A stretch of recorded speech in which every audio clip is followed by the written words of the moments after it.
এই 407 লরি করে মাছগুলো সব দূর দূরান্ত থেকে শহরতলিতে আসে। কত লরি এসছে দেখুন, আজকে রবিবারের বাজার।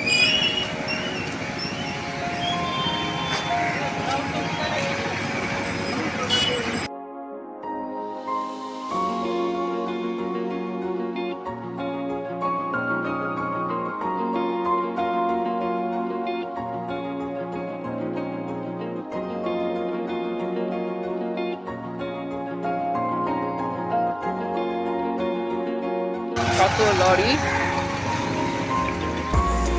সারা রাত এরা মাছ ধরে নিয়ে ভোর রাত্রিরে এই বাজারে আসে। এখানে হোলসেল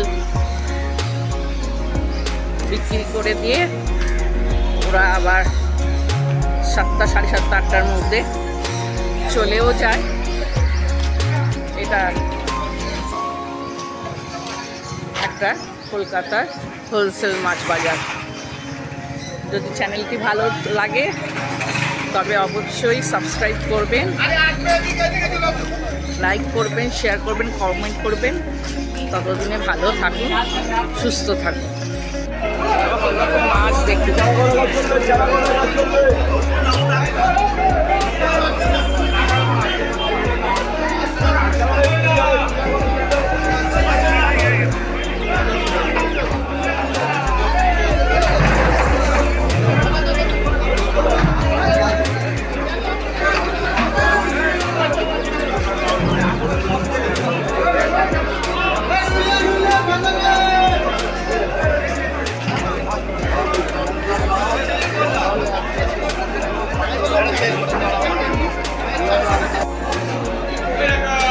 নমস্কার বন্ধুরা, মানির চ্যানেল থেকে স্বাগত।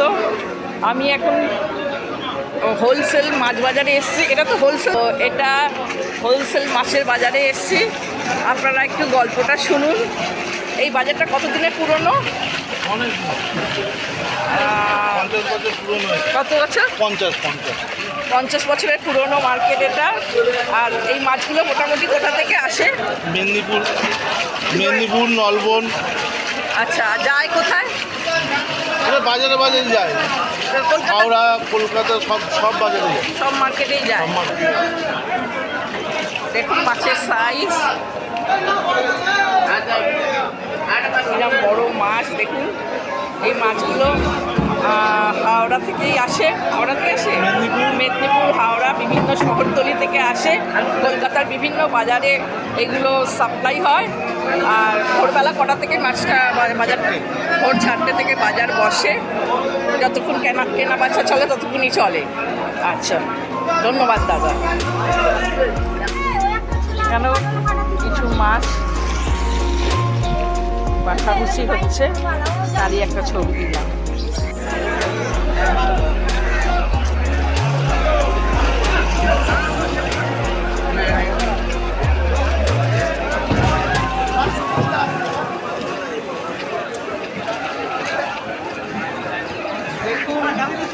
মাছের বাজার, একটা হোলসেল মাছের বাজার। এখান থেকে বিভিন্ন বাজারে, কলকাতার বিভিন্ন বাজারে মাছ যায়। এগুলোকে আড়ত বলে, মাছের আড়ত এগুলো। ভোর রাত্রি থেকে এখানে কেনা বেচা চলে। নমস্কার বন্ধুরা, ডটের চ্যানেল থেকে আপনাদের স্বাগত। আজ ঘরোয়া মতো ফিশ ফ্রাই বাড়িতে তৈরি আপনাদের করে দেখাবো। কারণ প্রচণ্ড গরমে আমরা সবাই নাজেহাল। মুখের পরিবর্তনের জন্য এই ফিশ ফ্রাই বাড়িতেই তৈরি হবে। তাতে যা যা উপকরণ লাগে এখানে নিয়ে এসেছি। এবার কীভাবে বানাবো সেটা আপনারা একটু দেখুন। প্রথমেই বাজার থেকে ভেটকি মাছের ফিলে সাইজ করেই ওরা কেটে দেয়, এগুলো বাড়িতে কাটা সম্ভব নয়, সেটা নিয়ে এসেছি। এতে প্রথমে লেবুর রস মেশাতে হয়। এই যে আমি লেবুর রস মেশাচ্ছি।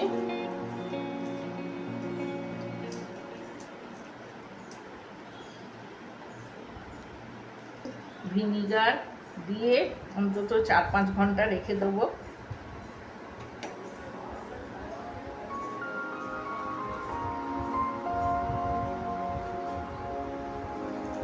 পরিমাণ মতো ভিনিগার ঢালছি।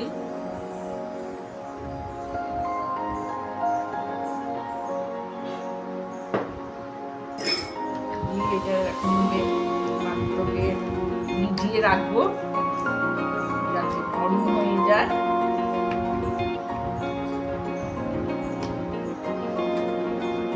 এবার এর সাথে এটা এরকম ঘন্টা 2 ভেজানো থাকবে। এবার সাথে পরিমাণ মতো রসুন, আদা, কাঁচা লঙ্কা, পেঁয়াজ বেটে এর সাথে ম্যারিনেট করে রাখতে হবে আবার ঘন্টা 2। আদা, পেঁয়াজ, রসুন পরিমাণ মতো কেটে নিয়েছি। এবার এগুলো মিক্সিতে বেটে নেব।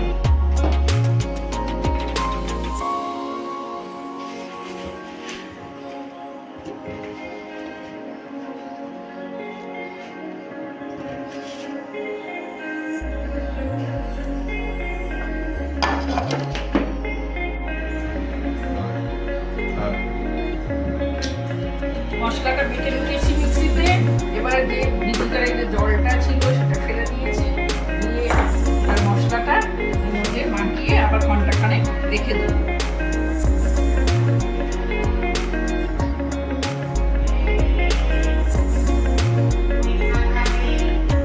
মশলাতে মাখাগুলো সব ভিজে যাবে। এরকম আবার ঘন্টাখানেক রেখে দিয়ে তারপর ম্যারিনেট রইলো। তারপর ওটাকে লেইতে মাখিয়ে তারপর বিস্কুটের গুঁড়োতে দিয়ে ওটাকে ফিশ ফ্রাইটাকে বাঁধতে হবে। এটা ম্যারিনেট করা অবস্থায় আবার ঘন্টাখানেক থাকবে।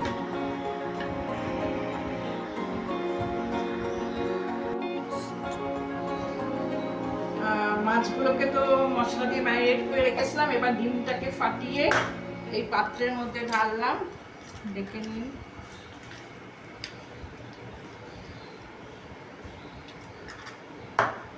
পরিমাণ মতো একটু নুন দিতে হবে। দিয়ে এটাকে চামচ দিয়ে পুরো ফাটিয়ে ফেলতে হবে ডিমটা। ঘন্টাখানেক মশলাতে মাছগুলো ভেজানোর পর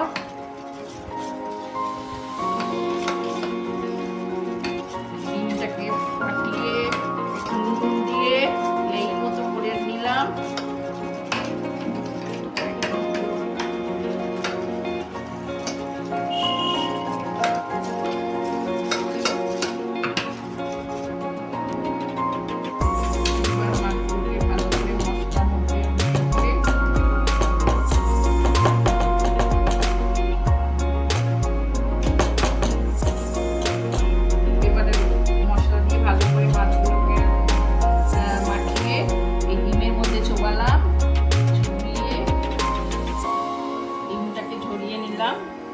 নিয়ে এই যে বিস্কুটের গুঁড়োটা এটা কাগজের মধ্যে দিলে ভালো হয়। থালা বা প্লেটের থেকে তুলনায় কাগজের মধ্যে পেতে নিলে সুবিধে হয় এবং ভালোভাবে এটা মাখানো যায় মাছের গায়ে। বিস্কুটের গুঁড়ো মাখানো চলছে মাছের গায়ে। পুরো মাছটা থেকে গেল। থালায় সাজিয়ে রাখবে।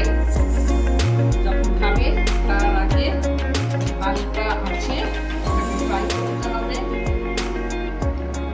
দেখুন একটা করে মাছ এই ডিমের মধ্যে দিয়ে আমি বিস্কুটের গুঁড়োর মধ্যে ফেলছি।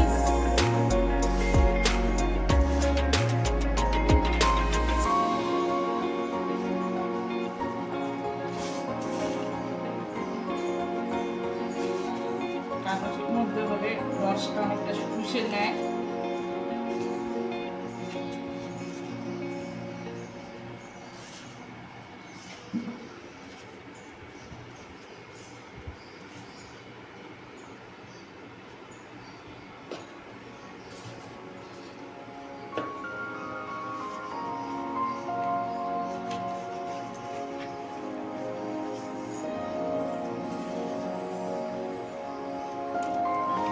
বাঁধা হয়ে যাচ্ছে।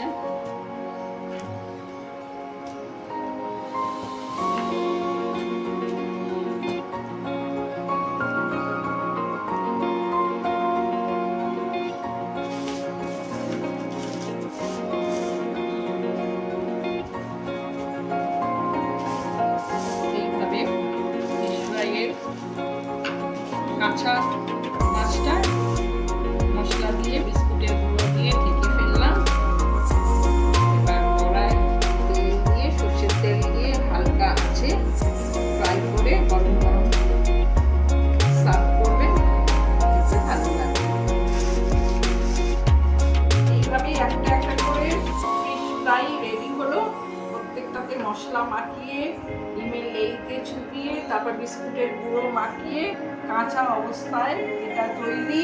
এইবার কড়াই তেল দিয়ে হালকা আঁচে ভেজে পরিবেশন করলে fish fry ready.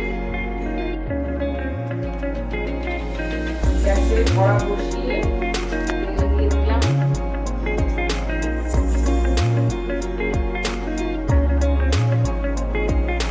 Fish fry তো রেডি ছিলই, আপনারা দেখেছেন। ওটা এবার ভাজার পর্ব।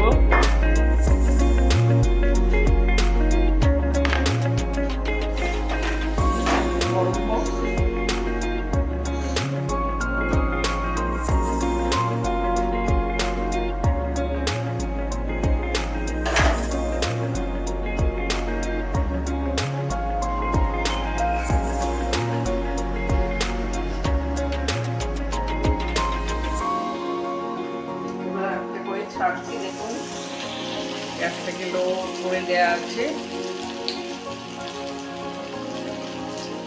যদি খুব জোরে হিট দিয়ে যদি ভাজি তাহলে মাছটা ওপরটা পুড়ে যাবে, ভেতরটা কাঁচা থাকবে। তাই লো ভাবে গ্যাসে এটা ভাজতে হয়, তাহলে দু তরফাই ভালো ভাজা হবে।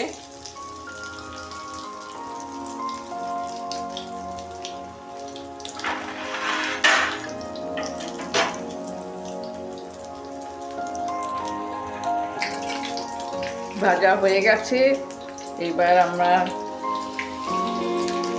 তেল ছড়িয়ে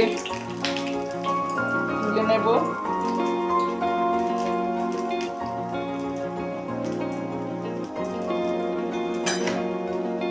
দেখুন এইভাবে একটা একটা করে ভাজা হবে।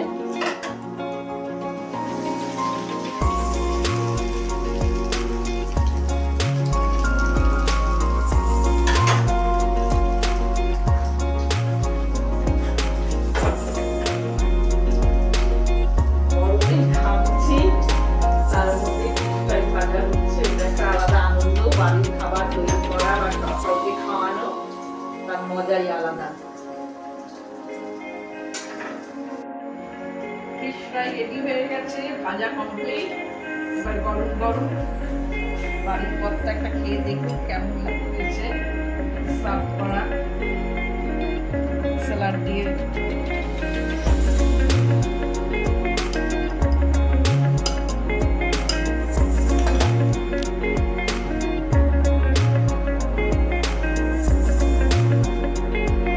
ফিশ ফ্রাই রেডি হয়ে গেছে, বাড়ির কর্তাকে দেয়া হয়েছে।